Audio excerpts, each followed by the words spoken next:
Thank you all for coming. My name is Edward St Moritz, and this is going to be a bit awkward because I have to take this fashion statement off. There we go. This is the CD release show for A Bit of Change, and thank you for signing in and watching. If it weren't for COVID-19, we'd have a live performance, but as it is, as you can see, this is from my little corner in our apartment on 41 Maple Avenue, and I'm here with Victoria in the other room, and especially important right now with Bryn Epp, who's our sound engineer and other engineer, amazing engineer, and here we are.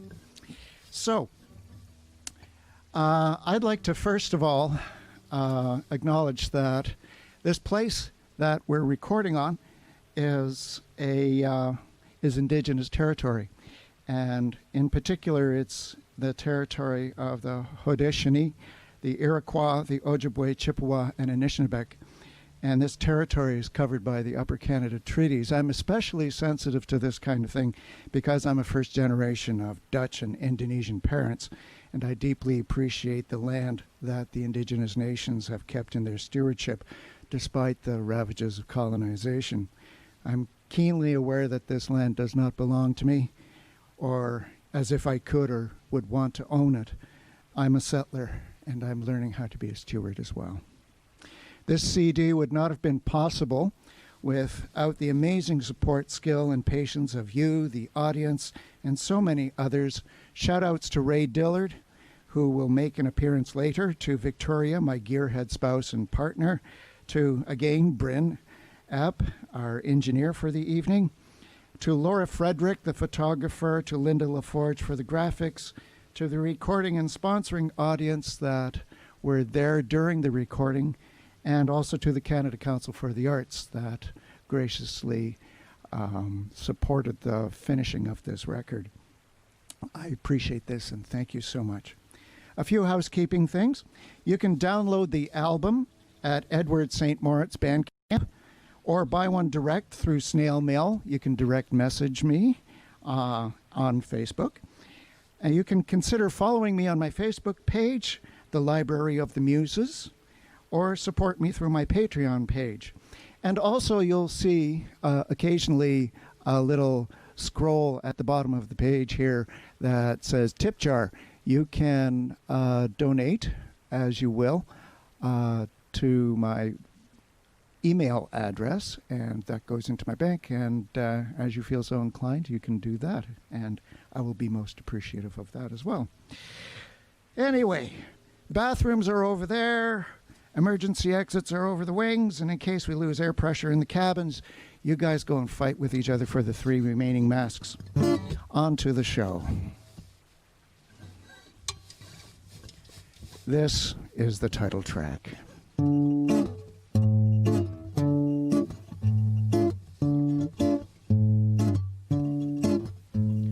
Charlie lives in shadows, he's been sleeping by a wall. If you don't look too hard, you won't see him at all.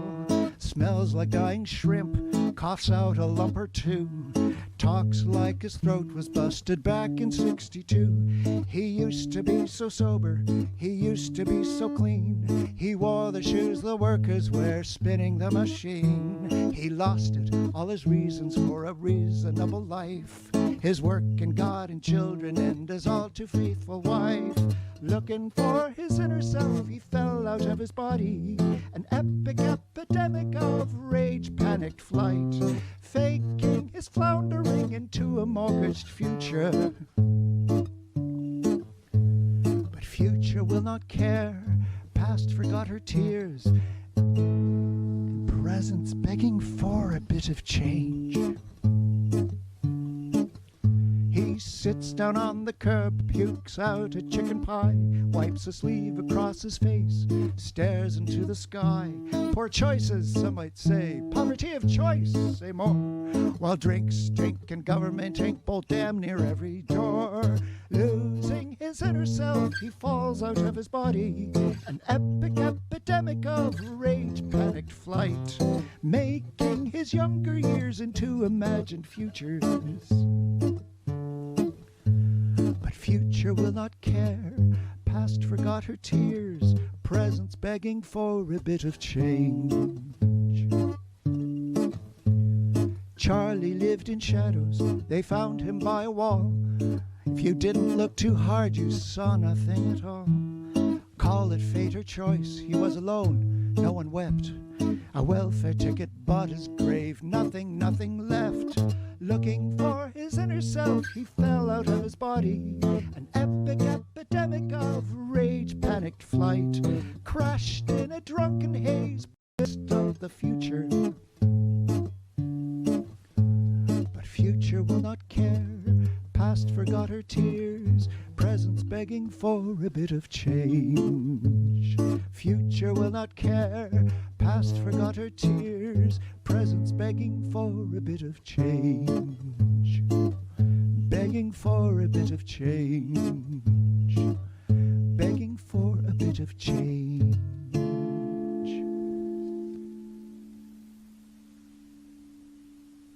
Thank you. I hear that applause all the way through the Ethernet there. And so that actually was an interesting song, because when I was working at Nutrition Plus across the road from me here, every Wednesday there'd be a bread delivery guy. His name's Jim. He was talking about a relative of his who was having problems being socially acceptable. His addiction was getting really, really bad. And what was happening to him, Jim described, these were his words. Jim said this: he was looking for his body. He was looking for, what was he looking for? He was looking for his inner self and fell out of his body. And I said to Jim, Jim, can I write that down? Because that's a great line. And so I did. And I showed Jim the song after, and unfortunately, that individual died. But that's life here. That's life here. This song is a true story. It's about my dad. And just one word of explanation here. And the word catenary.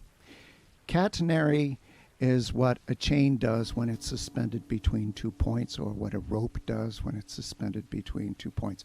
It makes that kind of a curvy thing. It's not quite a parabola, it's not quite a hyperbola. There's a special function for it, and it's called a catenary, and that's the word in the song. You'll hear it when it comes around. This is a true story.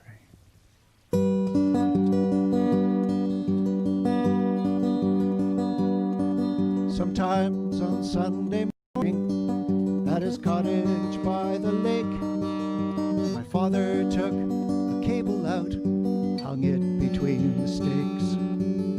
There was no stretch or tension for his catenary play. He was a slack wire dancer, a slack wire chancer, a slack wire prancer.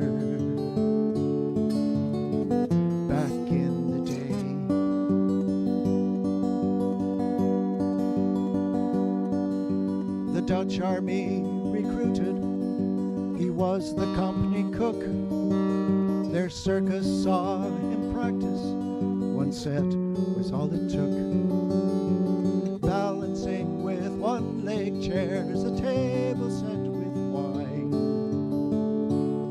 He was their slack wire dancer, their slack wire prancer.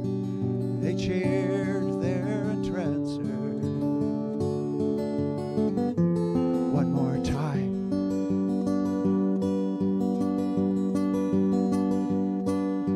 A human body rolling like Lake Erie's waves. One step to place the balance, no hand to save.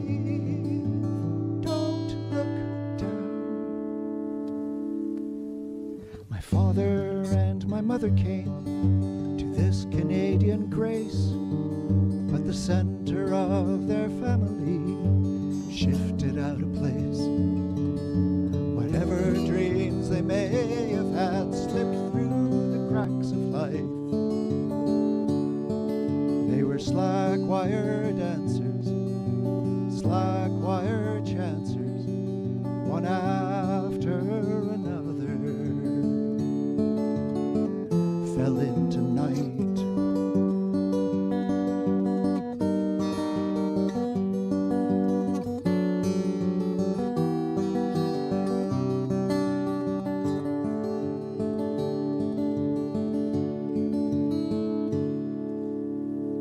It was on Sunday morning at the cottage by the shore.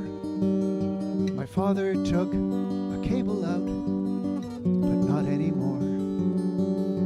And I look back at my life and ask if I'm like him, a slack wire dancer, an off-balance prancer, some stage frightened chancer. Once again.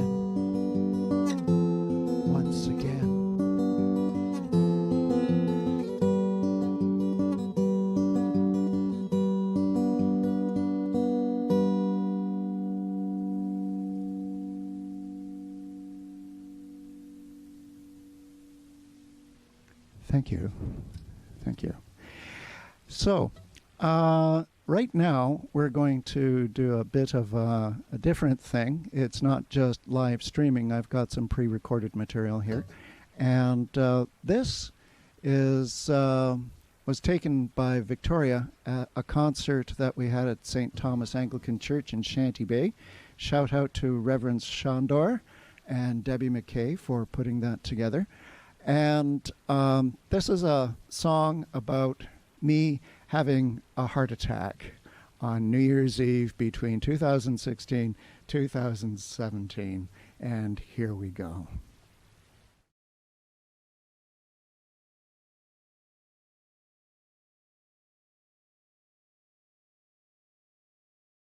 I'm a guy, okay?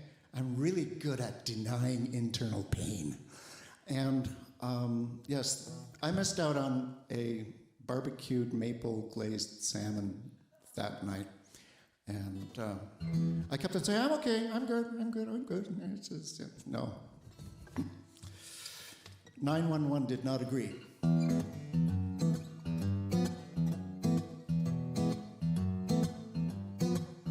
I was walking to party with friends at their house on top of the hill. It was slick and cold and steep as a bottle of malt. And as I was making my New Year's way, Mr. Grimm sidled up to me. He found my fear and ground my pace to a halt.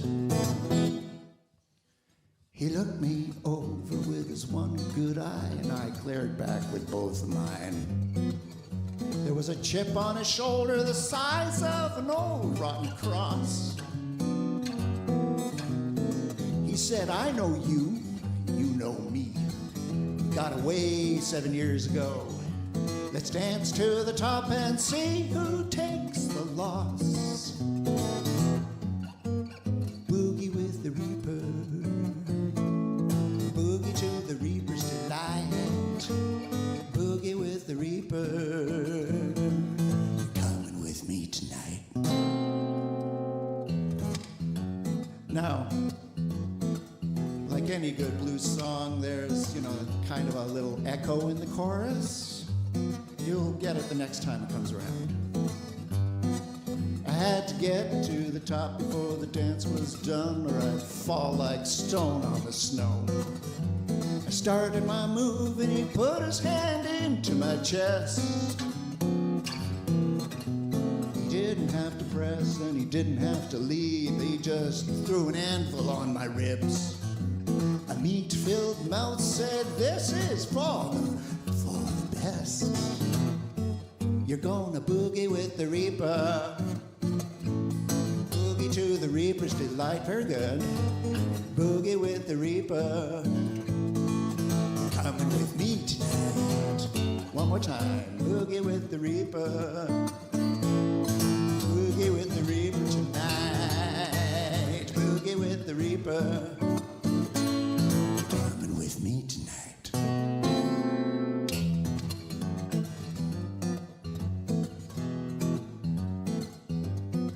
You sing very well. This must be a church of some sort.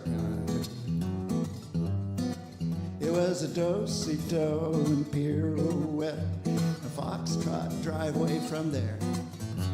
A grim sachet, aren't we having a ball? 1 step, 3 steps, 10 steps, then I staggered through my friend's front door. He melted into shade as I fell into the hall. Oh yeah, I boogied with the Reaper. He thought he had me in his sights, he did. Boogie with the Reaper. I ain't dead tonight, no sir. Boogie with the Reaper. And I ain't even seen the light, no. Boogie with the Reaper. I'm ventilating and upright tonight.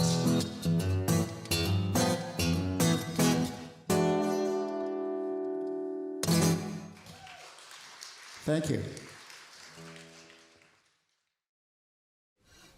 All righty. And welcome back. And that was me in church, which is not always expected. And that was a good concert. I really appreciated everybody who came out, and it was a lot of fun. And it's a lovely little place to play in. So if you ever get a chance to look for a venue when all this COVID is over, St. Thomas Anglican Church in Shanty Bay is the place to do it for a nice, small, intimate venue. So now I'd like to introduce a man without whom this project would not have been possible. He is a renowned teacher, musician, percussionist, producer, composer, and foodie, and who makes hot sauce to die from, and whose combination of creativity, skill, and daring make him one of North America's premier artists. Ray Dillard is a gem. I'm honored to be his friend. I'm honored to have had him produce this album, and that he encouraged me to pursue this CD project. This is part of a conversation, part one of a conversation that we had in our respective studios about the album itself, and here we are. Okay, so Ray, thank you for joining me on this. Really appreciate it. And Sure. You've been such a mentor and a help, and a wonderful guide through this entire project.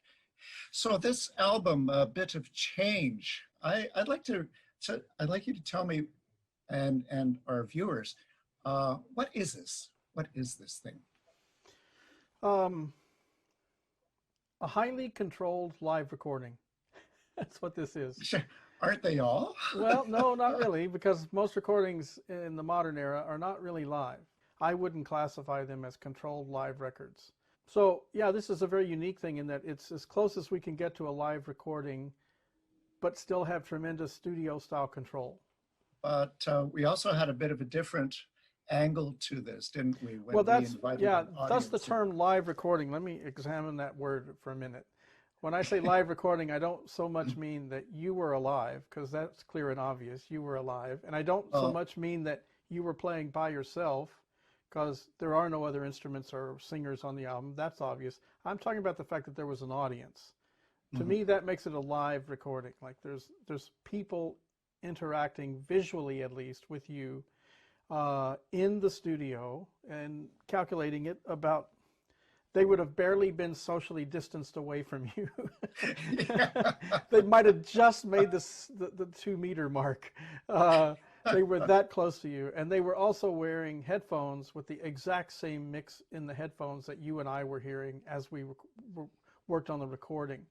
So that's right. A very, very, that's as live as you can get. These people were literally hearing subtle noises in your voice and subtle string noises in your hands, and every single thing you were doing, which was being captured by microphones of very close proximity, they were hearing, and they were hearing it in a live fashion.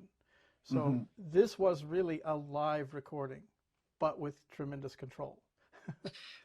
That's and it was a really wonderful experience to have people there. And from the reactions that I got and the comments that I got from the folks who had attended, they were really blown away by the whole experience of being present at a time when the music was being made and great. recorded. I'm glad to hear in the that studio. that was their feedback, because Yeah. as you know, I played on your record prior to this. I played some percussion on that record, and I knew how that process had gone, and Don Bray, I believe, produced that, and he did a great job, and it's a great record, by the way. Thank you. But the one thing I noted, because I had the experience of that record in the studio, and I've seen you play live a great deal, and it didn't take me a whole long time to calculate the fact that there was this whole other level of Ed that was present in a live performance. And it wasn't just that you were better. It's not the term better doesn't work. It's different. You were more expansive. You were more communicative. There was a certain kind of proper tension. I don't want to misuse the word tension, but the right kind of tension when there was an audience present. You could make your point in a more poignant and prudent fashion. And then you got feedback as soon as you made that point. And I felt like if we could recreate that without noise, noise being from the other people, that there would be distinct advantages. And this recording to me is living proof that that was the case. So the next question that I have is, what is this not? Just to clarify, we've explored a little bit about what this recording is. What is this recording not? I think the simplest answer to that, and I'll start with the simple one and then I'll modulate it a little bit. I think the simple answer is that this is not perfect. It was never intended to be perfect. It was intended to be honest and pure and true. So what it's not is perfect. We did a limited number of takes of every song, and we only revisited them if they were on the second half of our nightly event, and we had chance to reevaluate a couple things and just touch a line or touch a phrase. That's the only revisiting we did. And it put pressure on both you and I to make sure in this very short envelope of time, we got everything we needed to make a substantial recording. So what it's not is perfect. The other thing that it's not is it's not highly manipulated. By that I mean there's no tuning on the voice. That's a very, very common thing that's done in all recording, classical, right straight down the list. But the kind of subtle tuning that you will hear on lots of records now is efficiency. And we didn't even do that. There's no tuning. There's no inner cuts of the guitar. The guitar and the voice are married from tip to toe throughout this record. The performance that people hear was the same performance that you made. It wasn't adapted. It wasn't changed. It wasn't this vocal part put on top of this guitar part. That's it was right. One live recording. It was sometimes a couple of different spots of that recording had edits in it, but they were linear edits that occurred across time. They didn't occur between instruments.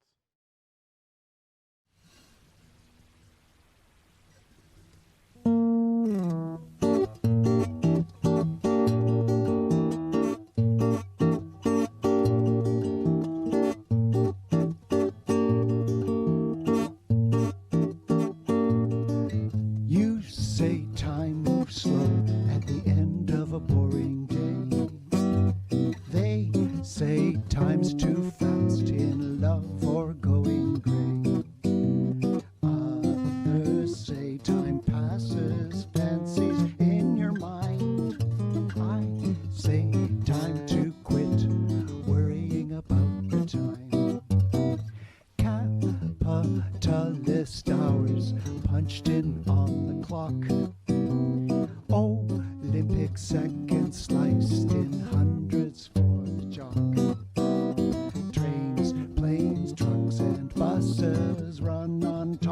tick. I like the rhythm of my heart when I'm not sick. Boil it down so I can taste how you cook with time to waste. Dreaming out the window, they never call it work. 2 minutes late, your card marked by a magic.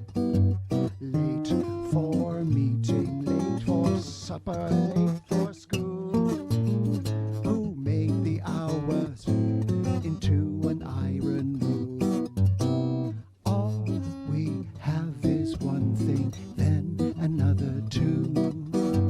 3, 4,000 more, and then there's me and you. We spoon out time by the spaces in between. Slow or fast don't matter, time to dance with me.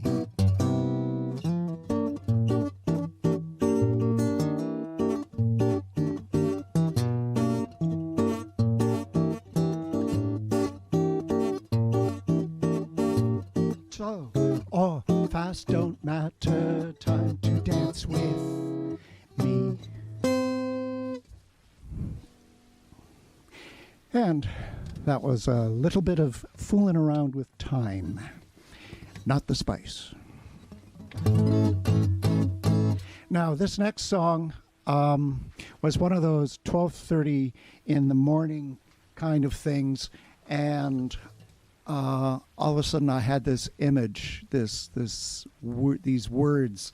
1:15 I caught myself and forced a broken bottle through the eyes of the next 3 minutes. I don't know why that comes to me like that at 12:30 in the morning when I should be sleeping, but I got up, wrote it down, ran with it, and out came this nightmare. That does happen. So, this is my interpretation of the American nightmare as we're witnessing it.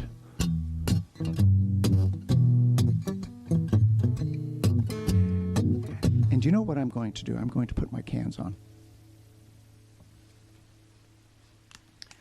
I feel naked without them. All right, here we go.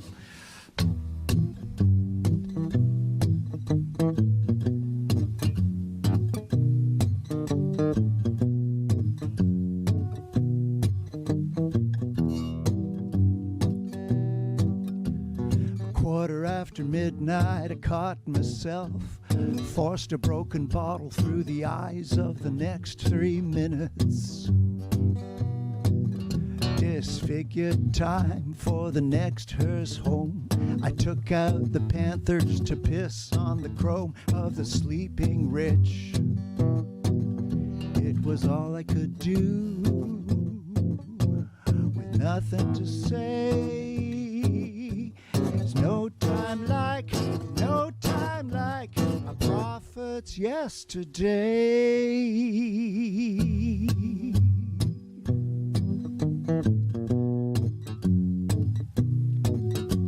Swirl in my gut, the hurricane heart, dream of the big empty, tear reason apart in wet ribbons.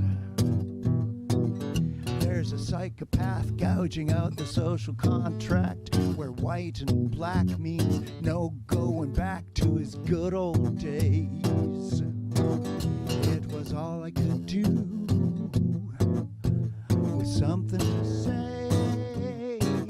There's no time like a prophet's yesterday.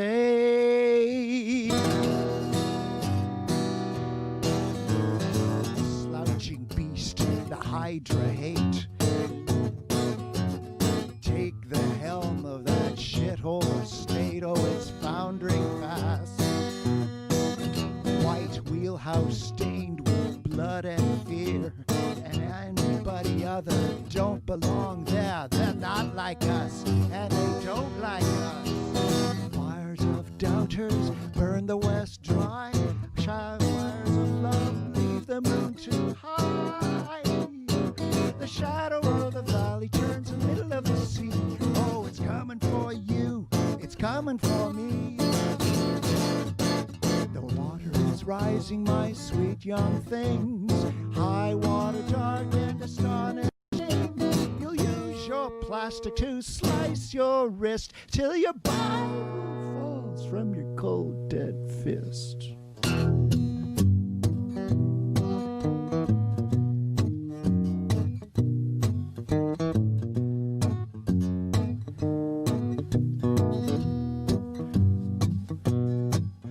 This is all I can do. Too much to say. This time is like a prophet's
Thank you, thank you. And that is not one of the darker songs on the album. Yes, indeedy. So what we have now is the second part of that video of the interview with Ray. And he's going to be talking about, we're going to be talking about the eternal question of what we do as musicians, as creators, as artists, and that is the so what question. So here is Ray and I as we discuss this. These are stories about what's happening today. And even though the album was put together a year and a half ago, and even though some of the songs that are there were written even before all of this stuff came down, they're still as resonant today as they were when they were first written. You know, it's interesting. I listened to the record straight through about a week and a half ago. I've listened to it several times, but about a week and a half ago I had some time and I took a straight through listen. And I was absolutely shocked at how relevant the overlying theme of the record is. It's unnervingly relevant. Some of the details are not the same, but the emotional curve of that record is incredibly relevant. And I don't really believe in accidents. I've never felt like there are accidents. There are just things that we don't understand when they occur. That's right. And you know, I know this whole release has been a real a work in progress, just figuring out, number one, how to release a record, number two, when to release it, number three, how to just the whole thing has been very complicated for you. And I think when it's all said and done, all of that is for a reason. I really do. And I'm very anxious for people that haven't heard the record to get to hear it, because it's an incredible piece of work. And the other thing I will say in closing about what this record is not, this is not a record that depends on any kind of studio tricks to be relevant and to be interesting. Yep. And I don't have any problem with studio tricks. It's my business, right? Mm-hmm. Studio tricks are sort of my business. But this is not a record that utilizes any studio tricks. Right. It's absolutely true and honest, pure, straight up performing.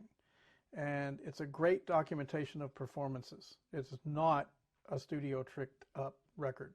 It could have been, even with just guitar and voice. We could have went a zillion directions with it. Yep, that's right. We chose not to. And I think that's a very important thing that it's not. The final question now is, so what? So what difference will this make? Oh, that's from a your great question. perspective. Go ahead. I think that people that hear this record will have revelations, or there will be reveals to them, or there will be empathy or sympathy or some other adjective of descriptor that will affect them in a way that they probably will never ever talk about. They may not even display it publicly that much, but it will affect them. This record has too much profundity to it. It has too much weight and truth for it not to be affecting people. So my unfortunate first part of my answer there is we will never know what this record does for people to a great extent.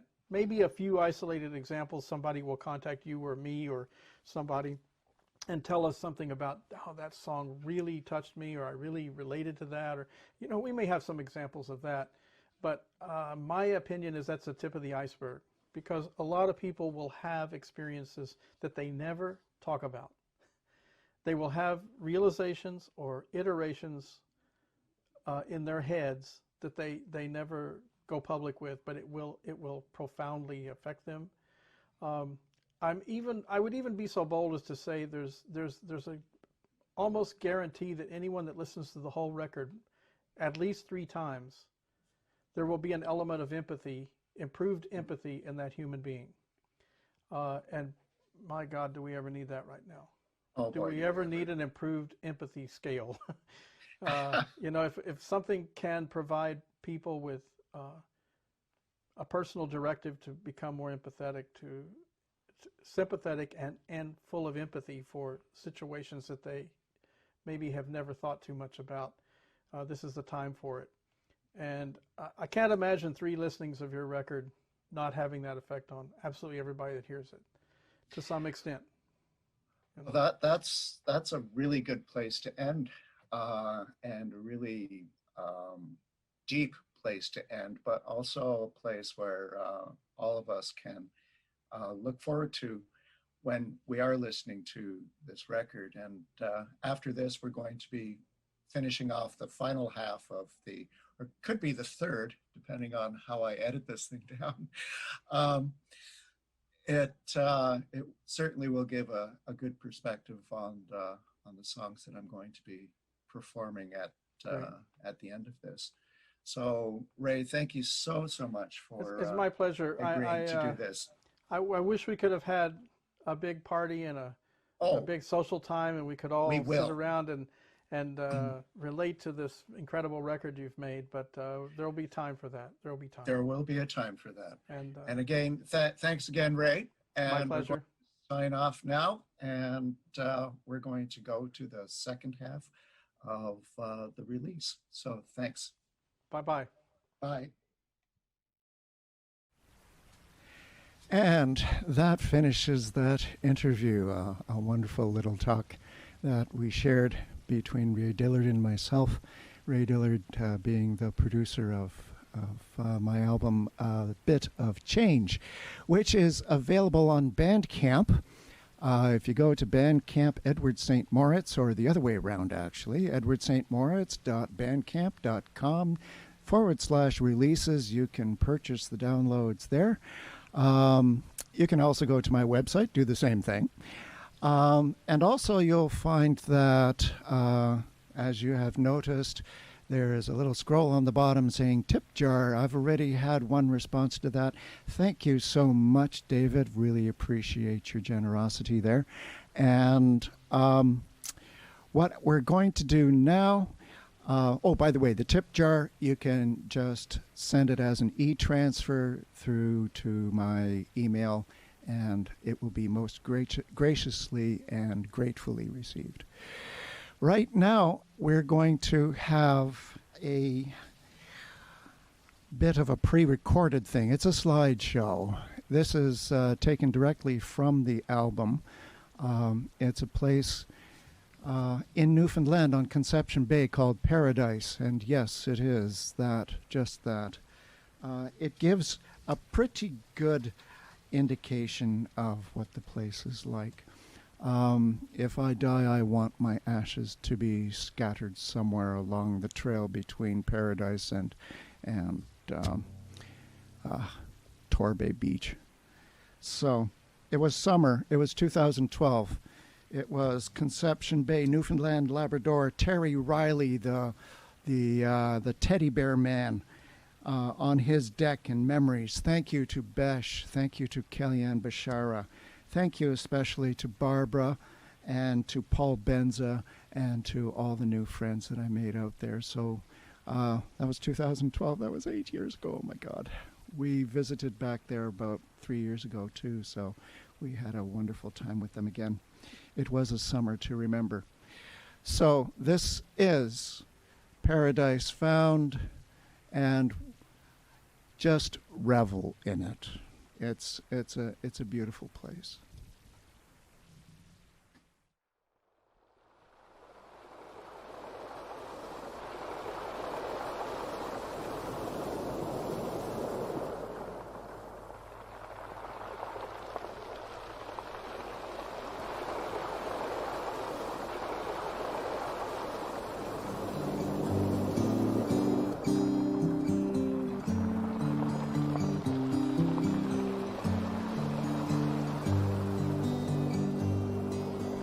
Rainbow in the morning mist, sunlight paints the bay. Belle Island slowly reappears. Stay, my darling, stay. Surf on pebbled stony beach, cackling, rushing spray calls like the wind through hillside trees. Stay, my darling, stay. Stay, my darling, stay. Stay, my darling, stay. You've come from far away. Stay, my darling, stay. Moose prints on the hiking trail, new friends on the way. My weary legs will bring me back. Stay, my darling, stay. I'm full of sunset on the deck. Whales breathe in the bay. Voices whisper in my ears. Stay, my darling, stay. Stay, my darling, stay. Stay, my darling, stay. You've come from far away. Stay, my darling, stay. Stay, my darling, stay. Stay, my darling, stay. It's too late now, too late for leaving. Stay, my darling, stay. Stay, my darling, stay. Stay, my darling, stay.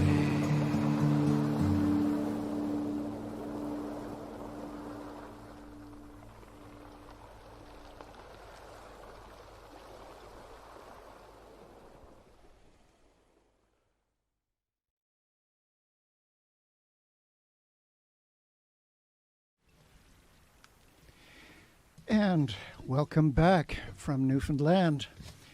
And that's got some of the prettiest scenery that I've ever encountered, and that's just on the Avalon Peninsula at Conception Bay. I'd love to tour the rest of that place. So what I have here, it's called The Dream, and strange night visions, and a really embarrassing set of introductions. If you can imagine, I'll tell the story anyway. So here I am, Victoria and I are one summer morning, we're in Newmarket, and we're at the farmer's market there, and I meet a couple that I hadn't seen in over a dozen years. And this was back when I was still a United Church minister and still married to my former spouse, Elaine. And I was so happy to see them. And we had our hugs, and I introduced my companion. And I say that on purpose because I did not use Victoria's name. I said, "Bill, Deb, I'd like you to meet my wife, Elaine." And I knew right from the get-go and the odd expressions on their faces what I had done. And then I realized what I had done. And embarrassing. Anyway, this song is sort of about that and sort of why it happens. Bryn is laughing his ass off here.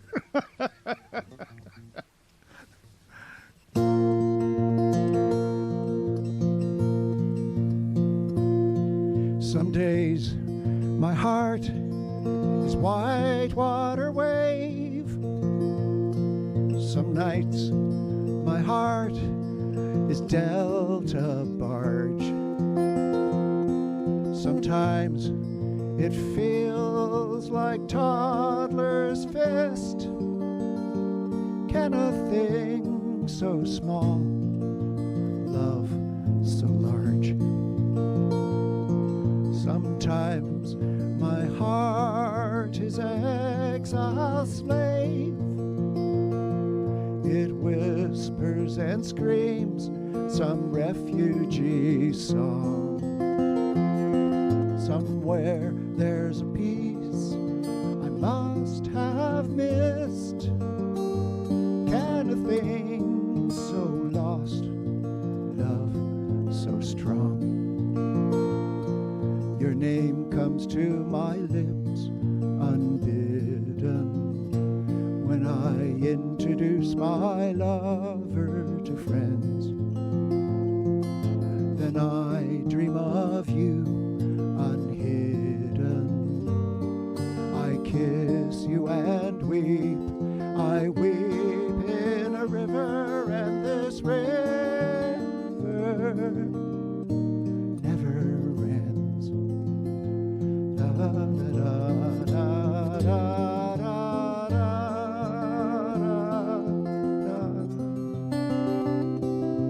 da da da da.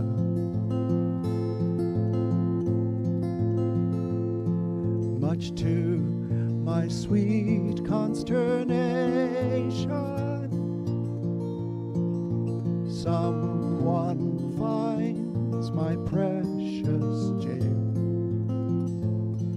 Who knows, that's where I cannot live in. Can a thing so bright love and fail? When my heart ignores its station, blind unlocks forgotten cells, trespassing still and unforgiven. Can a thing so bad love too well? Your name comes to my lips unbidden when I speak about my lover to friends, then I dream of you unhidden. I kiss you and weep, I weep in a river, and this river never ends. La la la. Da, da, da, da, da, da.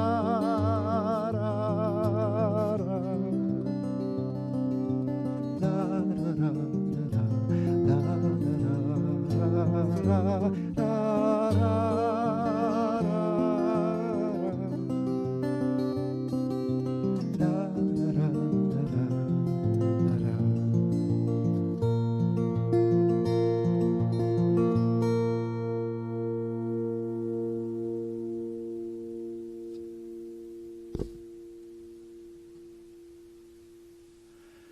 And that is that. That's almost as difficult for me to sing as it is for Victoria to hear. I love you, my darling. Anyway, this song is, the next song is called Promised Land. And it's a fictional but real bar. It's about inner city life in any kind of city, whether it's here in Barrie or anywhere else. And I'd like to dedicate this to the memory of Django Reinhardt, because I can imagine all sorts of licks going on in the back, which I can't even begin to play. But it's got that kind of a feel to it. Go for it. In the shadows of the city, there's a place of small relief, and hope lies through a bottle and a small sour caress of thine. The promised land they call it, though some have come to grieve when passing through its doors, such as you, such as I.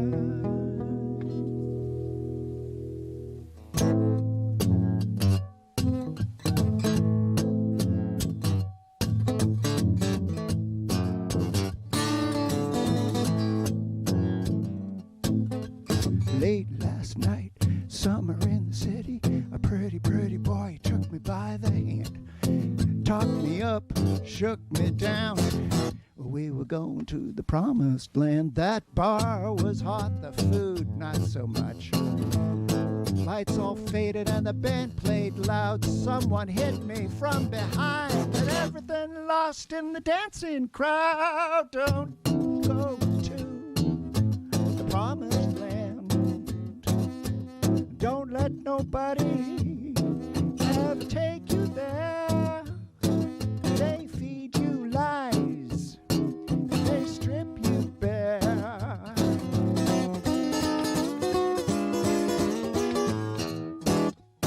Don't go to the promised land.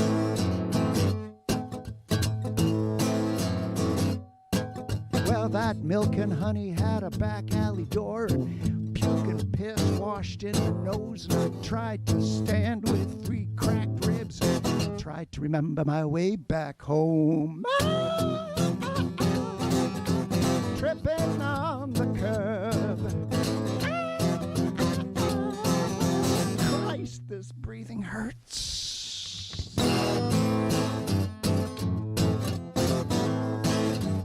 There's supposed to be a kind of a trumpet solo in here somewhere. Really nasty and muted. Well, 3 hours later, my apartment door wanted keys as barter for a rumpled bed, and I buzzed the super and I smiled through pain, and she glared at me in her stink eyes, said, "You shouldn't have gone to the promised land. Flashy grit, bitter ecstasy. There's a corpse behind every high marquee.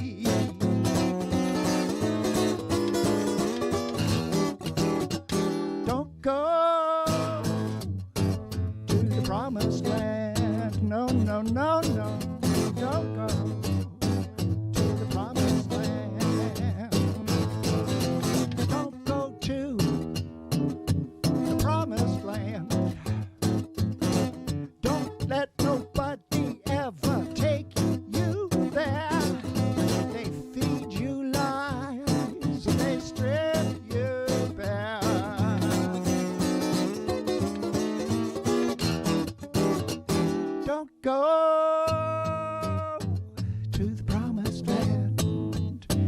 No, no, don't you dare go. You shouldn't have gone there in the first place, you stupid fool.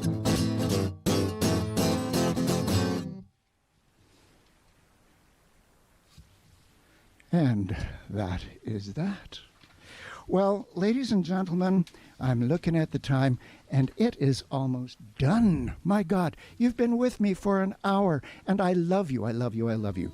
And so I'm going to sing one more song that's not on the album, but, and I had to make a last-minute substitution here because I wrote it on a banjo, and as I was rehearsing it on the banjo this afternoon, a string broke, and of course I don't have banjo strings because, I mean, who plays a banjo, eh? But I do. And it's hard to find banjo strings in downtown Barrie. So what I'm going to do is I'm going to leave you with a song that I wrote because, you know, this time is really hard on us. Mentally, physically, financially, it's hell.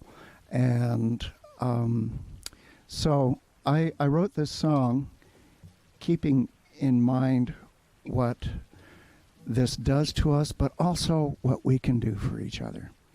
So this is for a time in hopefully the near future, perhaps next year, when we can actually go out and hold each other. So I'm going to end on this. This is called Dark Side Navigators. And I'm going to take a drink of water.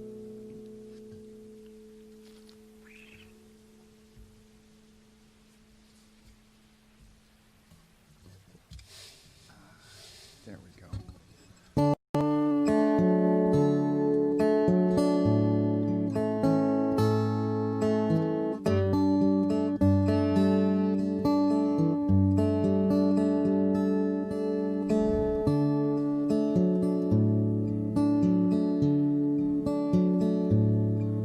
When memory's gone, leaves another hole bleeding, and that bottle of gin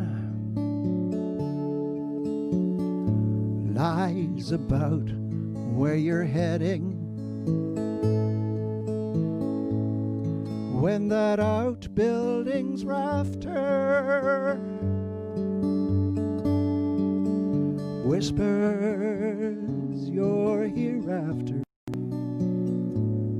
let me sing to your eyes, sing through the night, my dear, dear lovely, my dear, dear lovely.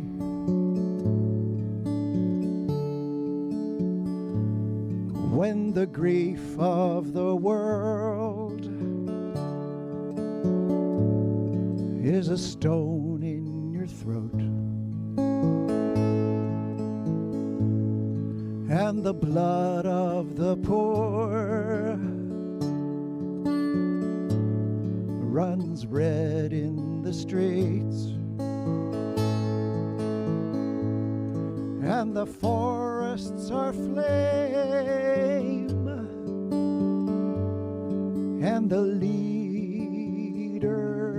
insane, let us sing to our eyes, sing to the night, my dear, dear lovelies, my dear, dear lovelies. Oh, we are the dark side navigators. We've rode these seas before. We are the gale and rain-born sailors. We'll bring each other home.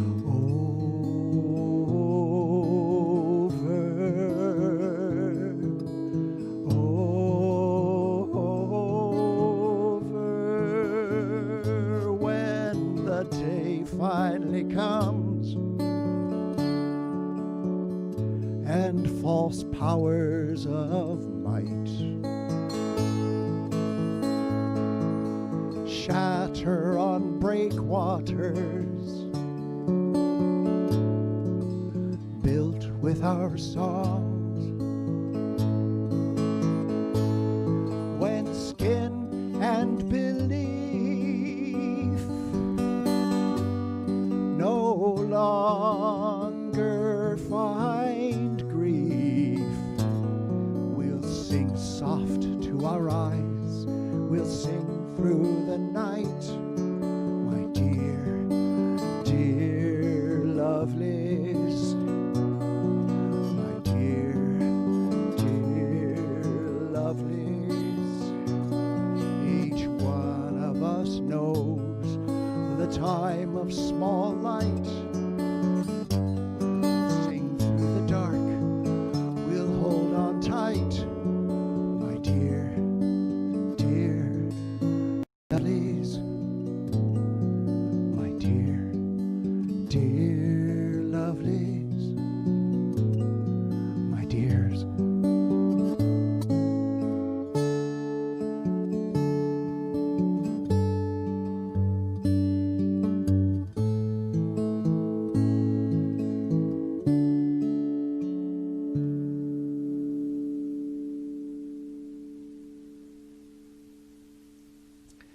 And thank you, and good night.